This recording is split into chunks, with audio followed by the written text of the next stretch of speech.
this episode of Tripology. It's the only travel podcast where the hosts deliberately carry over 100 millilitres in their bags because we love a good pat down. I'm Alun, and I'm here with the ever award-winning Adam. You heard that right, folks. The ever award-winning Adam and the ever award-winning Alun. We've won an award, guys. We've won an award. What a fantastic thing. Thank you so much to everyone who's been listening from the beginning. We've got a hell of a show for you today.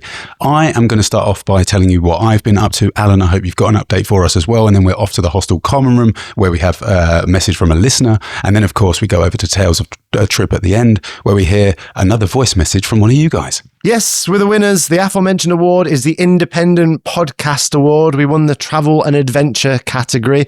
I mean, Adam, I'm grateful to you very, very much for joining me and the listeners on this journey.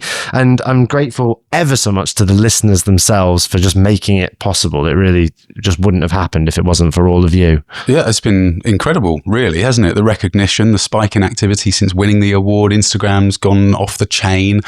We've had a load of emails and people contacting us and stuff. So, yeah, it's been an amazing reception. It's a hell of a strong title of an award, that, isn't it, for us? It is, yeah. The best podcast, travel and adventure category. I like it. It's got a ring to it. Yeah, we do both of those things sometimes. I was looking over our past episodes and I thought, oh, there's an episode where we was traveling. There's an episode where we were having an adventure. It was all very beautiful to regard. And everyone's been so supportive, and that's filled my heart with such joy. Apart from one person, company, entity that decided to take the opportunity to be incredibly unsupportive. Yeah, I wasn't sure that we were going to go through this, but you've mentioned it, so we might as well. We like to be fairly transparent and honest on this show, so we might as well talk about it out in the open. Yeah, I think we have to talk about it. Everyone was so supportive, apart from Spotify, who took the opportunity, once we won the Independent Podcast Award, to do what can only be described as a false copyright claim on our account. So listeners of the show who use Spotify habitually will notice that last week's episode took an ever such a long time to get up on that platform. Hopefully it's up now, but we apologize for the delay. It's just because Spotify decided to get its great big colossal entity boots out and stamp on Tripology, and we're trying to evade their stamping currently. Yeah, it is worrying. I mean, you realise how vulnerable you are when Spotify just turn off your podcast.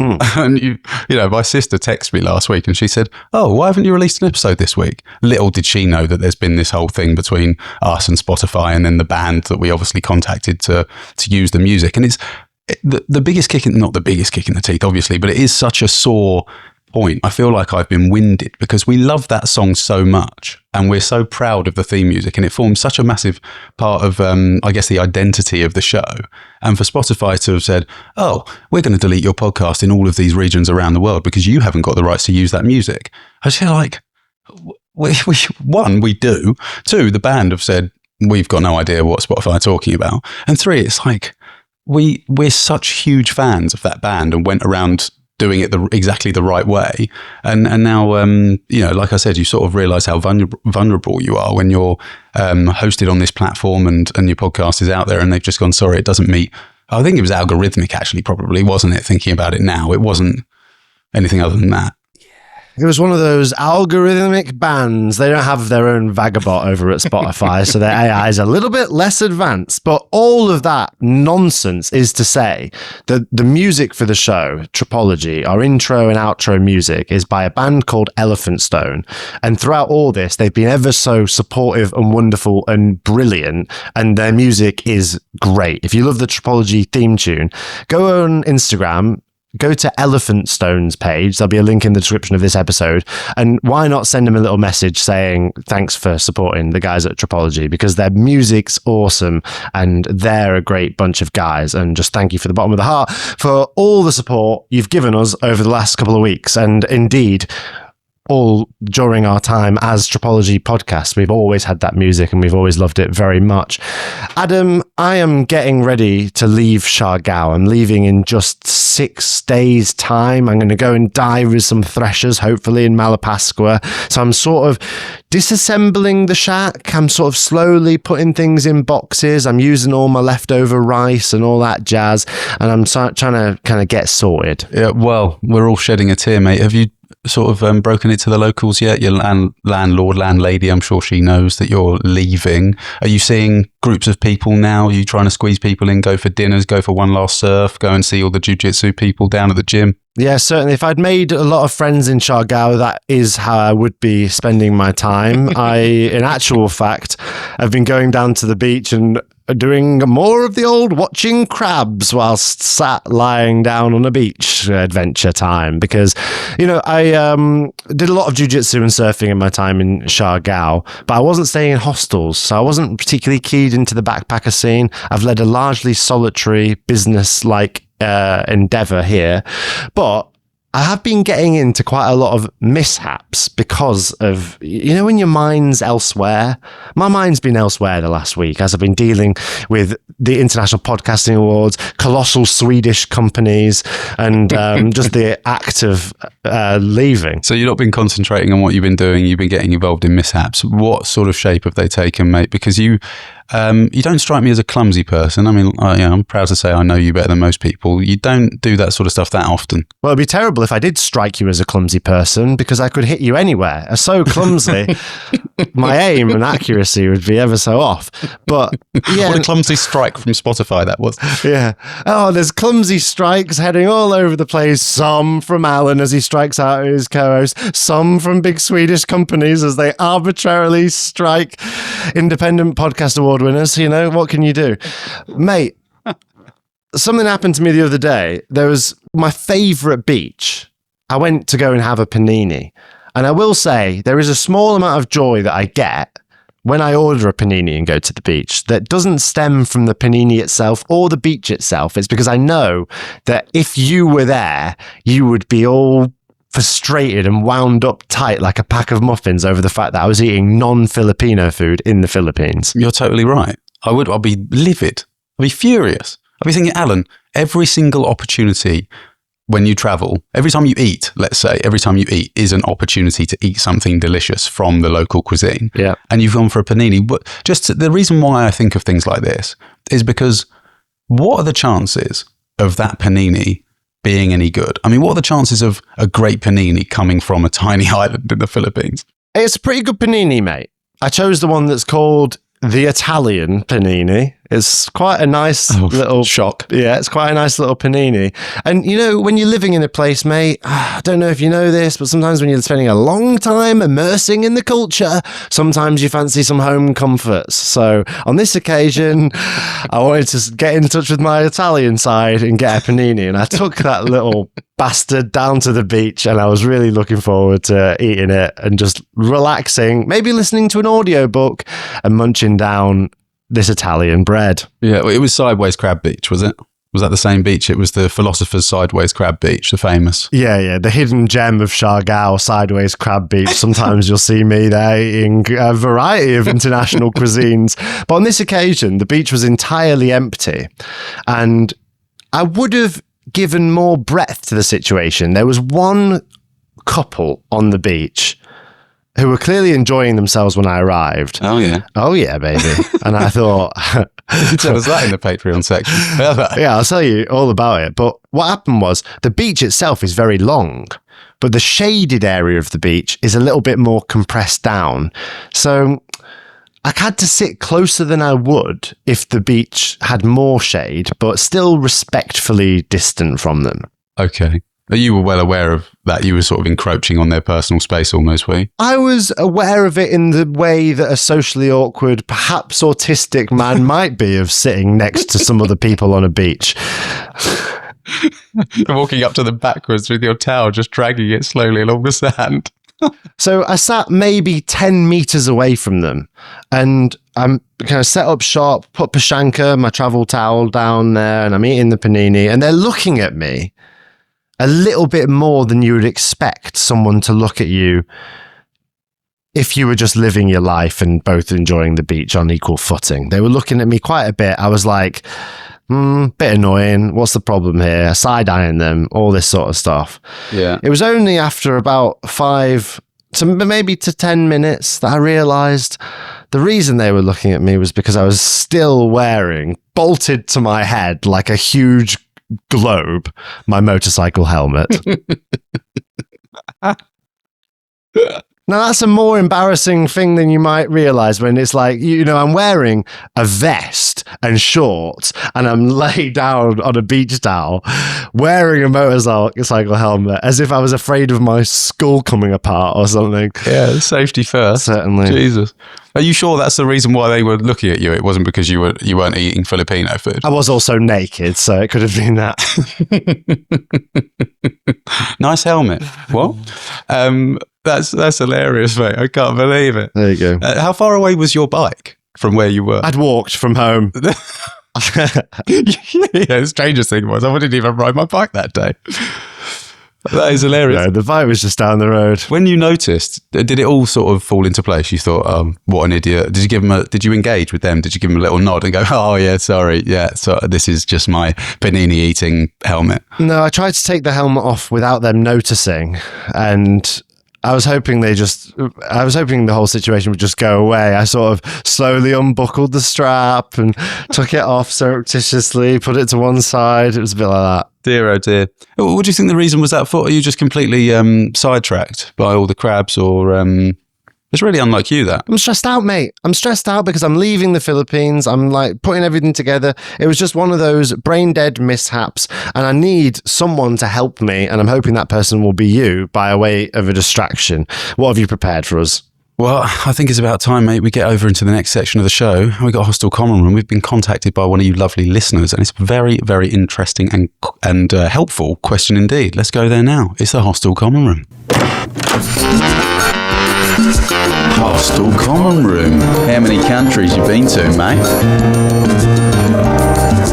And here we are in the Hostel Common Room, an item where Adam and the listening audience all pitch together to try to distract me and calm me down from my mishap adventures by asking questions. You can ask us all sorts of things like, what are the best shoes for a hiking holiday? Or what's the best helmet for beach wear? There's all kinds of questions, and to ask them, you simply go to tripologypodcast.com/Hostel Common Room and send us a little email there. That's it. You can even ask us, how many countries have you been to, mate?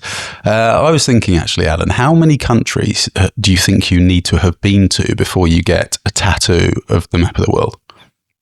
Oh, it's interesting. That's like when you see people wearing a band t-shirt and you're like, name 3 songs, isn't it? Yeah, is it? Someone gets a map of the world. How many countries have you been to? I reckon. You see a lot of young kids actually wearing Joy Division t-shirts and you think, I wonder if I mean, maybe they do, but maybe they just like the design of the t-shirt. And maybe that's also fine. And maybe people like the design of a map of the world. I don't know. But how many countries do you think is sort of the threshold before you go, do you know what? I'm going to get a tattoo now. I don't think it's a quantitative measure. I think what it is travel has to be a sizable part of your life in order to do that. Maybe you've been just to a few countries, but it was like a trip that changed your life and you've got the world map to represent the idea of travel. Although I would like to support the idea of localized maps more. Like, let's say you've gone and had a transformative experience in Vietnam, just get the amorphous shape of Vietnam tattooed on your hip. Or maybe you've been to the wonderful nation of Papua New Guinea, just get one island. That's fair enough. I mean, I don't really know what to do with that answer. I suppose if you do have amazing experiences anywhere, you can absolutely get a tattoo about it. I mean, we were in 2025, Alan. Yeah, get it tattooed, you prude. If you've had an amazing experience and you decided not to get it tattooed, really, in this day and age, what are you trying to prove? Come on, there doesn't need to be a reason for getting a tattoo nowadays. You just do whatever, get drunk and do it. One of my mates, by the way, also called Adam. I bet if he listens to this show, he won't believe he's getting a shout out on this podcast. But I think he's still got a tattoo of a gingerbread man somewhere on his body. And it's just because he's ginger. So there you go. Anyway. I mean, you can't argue with that. You can't argue with the logic. It's solid logic. Sound as a pound. Anyway, we've got a submission here into the Hostel Common Room. And the email goes as follows. It's from Adele. Hi, Adele. Thanks for writing in. The Adele. Would I wear an Adele t-shirt? If I had to name 3 of her songs, I wouldn't meet the criteria to get one. So I don't think they sell very well. No. Her albums do. She's amazing. Here we go. We'll get to the email finally. Love your podcasts, by the way, and just a question or some advice. Myself and my wife are going travelling for a couple of years. Years? Get in. Initially, Southeast and Central Asia, and then hopefully South America if the funds allow. We are both in our late 50s. Our budget is $150 per day. Very handsome. It is the Adele. So we'll use a mix of accommodation, homestays, Airbnbs, Booking.com, and some hostels. However, the best travel advice is often from fellow travellers with a similar viewpoint, and I'm slightly concerned that if we don't stay in hostels, we won't meet that many travellers. Also, I assume the hostel demographic is typically much younger. Do you have any suggestions of how best to meet similar travellers? Cheers, Adele. Thanks ever so much for writing in, mate. Alan, what have you got to say about that? I would say that, firstly, don't worry at all about the budget, because as far as us travellers go, Adele, you are what can only be described as wealthy. Yeah, maybe don't go out for 3 meals if you end up in Monaco, but apart from that, you should be fine. Yeah, put it this way. In my first month in Vietnam, I spent £100. Wow. Well, there you go. You've asked the right man, Adele. So what do we think about like-minded travellers getting advice, mixing with the right people? Well, that was primarily the reason I spent such a little amount in Vietnam, was because I was doing some volunteering work. Now, hear me out. I don't know what kind of a trip Adele wants, but what I do know is we're living in a world now where travel has become more and more popular. More and more people are doing it. And I think that's a great thing, but emphasis now more than ever is required to make sure people do the right kind of travel. And for me, the right kind of travel is travel that's transformative, makes a difference, puts your best foot forward in terms of the way a place experiences you. Travel's not just about going and seeing as much of the things that everyone else sees as you can. Travel's about going and being an ambassador of yourself and your culture and going to a location and having transformative experiences. So why not do some volunteering somewhere? Yeah. I mean, that would be a very enriching experience and also extend the old budget. And you definitely will meet, quote unquote, the right people doing it that way. I think that'd be a great use of your time. I do worry, though, sometimes you don't find out this or develop this mindset and approach until, well into your travels. Do you think that's sort of fair to say? Yeah, maybe. But I mean, I went and did some volunteering first. That was my entry point into travel. I went to that town in rural Yangshaw, and there was like loads of people of varying ages as well. The other volunteers, one of them was in his 50s, and he really took me under his wing and taught me. He'd been backpacking a while. And then the same in Vietnam. I did loads of different stuff. It doesn't have to be like labor intensive so it feels like work. It can just be like meeting in a cafe with some people and doing an English language exchange. In exchange, they'll take you all around the city and show you the best spots. There's platforms for that kind of thing where, you can go and have a coffee with a Vietnamese person and chat, and they get the benefit of having conversation and you get the benefit of their expertise. Yeah. No, I totally agree. I think that's great advice. I would also like to throw into the ring the walking tour. I think you can meet some great people that way. Not only other people in your situation, i.e. people who are quite new to a location, just discovering the local area, orientating themselves, but also you meet a guide who usually lives in the location, knows the place like the back of their hand, and is willing to share what they know. So I've even met up with walking tour guides in the evening of the same day, gone out for drinks and that sort of stuff. And I guess that brings me on to my next piece of advice, which is in a bar. I've met loads of people over the years in big cities, especially in bars, and you just strike up a rapport with them. Obviously the more drinks you have, the easier it gets.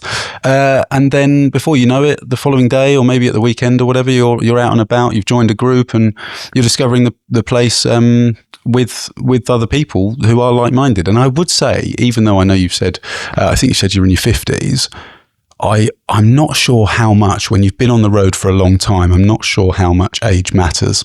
Yeah, I don't think it might.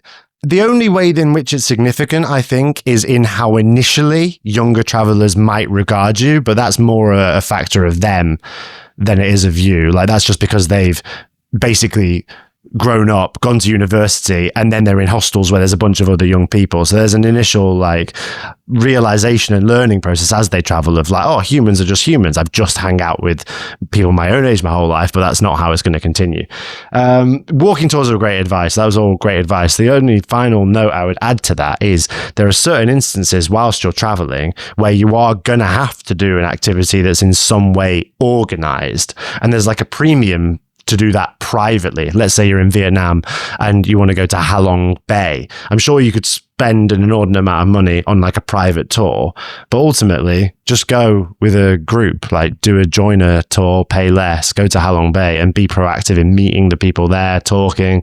I think that's a great way to meet people. Yeah, I do think as well, reading that email and knowing that there's already this idea of being on the road for a couple of years, just take the time. Take your time. There's no rush. It's all to do, and the slower you go, the better off you'll be for it, I'm sure. I mean, never book a way out of a place before you've got there, perhaps. And you might end up staying in some places for 2 days, and maybe you thought you might be there for a week, but you might end up staying some places for a month, and you hadn't necessarily planned on it at all. That's really good stuff. I think that the tendency, if you're with a partner, sometimes that can become quite insulated. And if you're not careful, you can just hang out with each other and that can extend onwards and become like a pattern that you fall into. So definitely be proactive in meeting people. I've personally found a great way, if you want to start a conversation with someone, just say, oh my God, have you heard of this really cool podcast? And then get it up on your phone and make sure that they subscribe to the podcast as well. So for example, you could choose Tripology and say like, oh, I've listened to this. Make sure that they also click subscribe. Thanks ever so much for writing in, Adele. Of course, I will reply to the email in person as well. And I look forward to having a bit of a chit chat with you about how your plans develop, because they sound very bloody exciting. Excellent news. Much love, Adele and partner. Do keep on conversing with us because we'd love to know how all that goes. Now, though, we're going to move on to a different section of the show featuring another piece of correspondence from another listener of the show, but this time in an audio format. I am, of course, speaking of Tales of a Trip, 3 minutes of someone's greatest travel story sent to us on tripologypodcast.com/Tales of a Trip. Let's hear what this listener has to say. Hi, my name is Siraj. I met both these gentlemen in Mumbai maybe about a year ago. I think I want to reflect on a few different things that I've done throughout the course of my travels. I think maybe one of the longest journeys was a 3.5-year voyage, actually buying a car in Western Canada, in Vancouver. And over the course of the next 3.5 years, driving to the southern tip of Argentina. I mean, that journey had a lot of things encased within it, but I think I'd like to touch on maybe some of the experiences that really held my heart a little bit more. I worked with jaguars and pumas, rehabilitating them and caring for them in the Bolivian jungle. This was something that really grounded me for some time. Working in an orphanage in Peru, also feeling very blessed to have had that experience. It definitely imparted, it definitely picked a direction for me the few years following that, where I went into teaching, working on a coffee farm, doing all these things and giving back to the community in a way to slow my journey down, but also allow me to connect with the land and the place I was in. So that was really beautiful. And after this experience, being able to work on a boat that went to Antarctica to cap everything off, I think was absolutely magical. Another really beautiful experience, which was completely spontaneous and unplanned, was after I moved to Europe.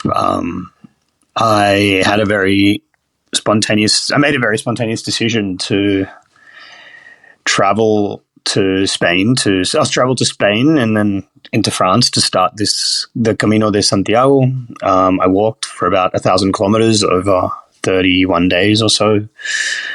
And I don't think I realized at that juncture in my life how much I needed an experience like that. It provided me with more mental clarity than I've ever had before. And I've generally always had a love for hiking, but there were days when I was laughing, and then next minute I was crying, next minute I was socializing, the next minute I was in solitude for hours, and it was such a range of emotions and experiences all encompassed within one 30-day trip that I think when the day came that we needed to stop, I didn't know what to do with myself, and all I wanted to do was keep walking. And obviously life gets in the way, and we all have different things but that we needed to do. But yeah, this was one of the experiences I treasured the most.